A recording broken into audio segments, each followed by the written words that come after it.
Well, I actually knew Jessica as a master's student in the college, but my professional time with her started when she applied for the position as director at the Institute. And I was part of the search committee and hosted her visit, actually, when she came to her campus visit.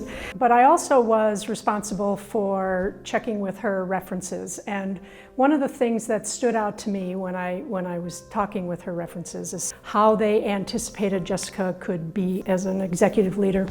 And the response I got was, Jessica Pryce is one of the young leaders in the field of child welfare, and that they had no question about her impact on leadership, her leadership capabilities, and no question about the impact that she's going to have on the field. And that really stuck with me, and I think it's borne fruit, and it's been right. She's been a great leader of the Institute. When Jessica came to the Institute in January of 2017, it was just me, an administrative assistant, a couple of graduate assistants, and a part-time editor. So now the Institute is well known statewide and beginning to be known nationally. And this is all under her leadership and guidance. Jessica is one of the hardest workers I've ever met. She worked tirelessly on behalf of the Institute in a time when the Institute's survival was not 100% guaranteed. And because of her hard work, her willingness to connect with hundreds and hundreds of people, to work with big challenging problems, now the Institute is one of the finest in the United States. So certainly when we finally got our funding for Senate Bill 1326, that was a really exciting day for all of us, especially because we were a really small team at that point. Exciting and a little bit daunting.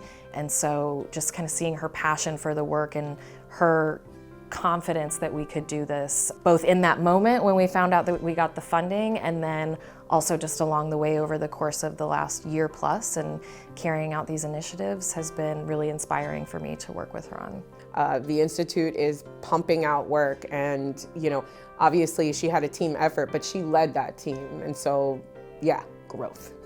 One of my favorite memories was she actually, early on in her role, she actually did a site visit and came to Heartland for Children and met with us, and we just kind of hit it off. It was really nice to have her come, sit and learn about us as an organization, learn about our system of care, and get to know me and my leadership team a little bit. Being an affiliate of the Florida Institute for Child Welfare has been really rewarding. I came here after working at a more teaching-focused university with kind of the goal of getting more involved in research.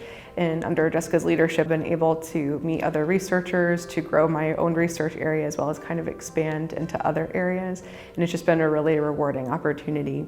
I think the other thing that's very important, other than team building, is Jessica understood the value of the Florida Child Welfare Workforce Study that was underway. And she immediately understood that that needed to be funded, not only financially, but through help from personnel and also her personal interest.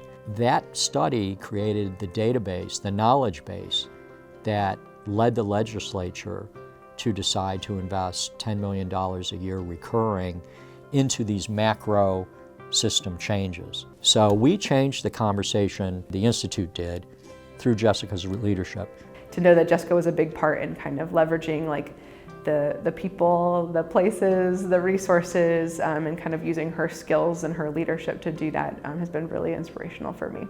One of my jobs for the Institute was I had the contract for the Florida Study of Professionals for Safe Families. I was thrilled when Jessica came to the Institute because I knew of her background in child welfare workforce. I knew both her dissertation work and the work that she was doing in New York before she came to us, also focused on the workforce, and I was running the workforce research project, so longitudinal studies. And I think as it relates to the study and to the workforce, what I give her credit for is really making what we were learning visible to people who could really do something with the information. So whether that was the legislature, whether that was talking about the study when she was meeting with other key stakeholders in the state, as well as giving me visibility to be able to talk about the study, I think, and more importantly, talk about the things that we were learning and how it could impact, the life of frontline workers. I really just valued that and really appreciated what she did.